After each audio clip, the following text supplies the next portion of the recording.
Cyber ബുള്ളിങ്ങിൻ്റെ പേരിലുള്ള ഇൻസ്റ്റഗ്രാമിലൊക്കെ cyber bullying നേരിട്ടതിൻ്റെ പേരിൽ ഒരു കുട്ടി ആത്മഹത്യ ചെയ്യുകയിടയ്ക്ക് ഉണ്ടായി. ഒരു ചെറിയൊരു കുട്ടിയൊക്കെ അങ്ങനെ ഒരു സ്റ്റേജിലേക്ക് പോവുക വരെ ഉണ്ടായി.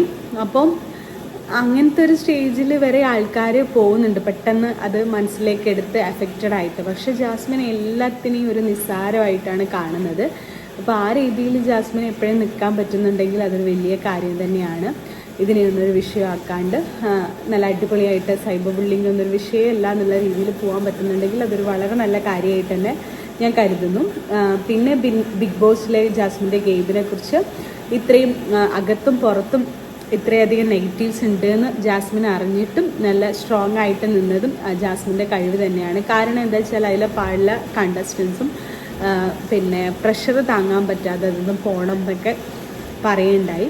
ഇപ്പോൾ സിബിൻ അടക്കമുള്ള ആൾക്കാർ നല്ലൊരു കണ്ടസ്റ്റൻ്റ്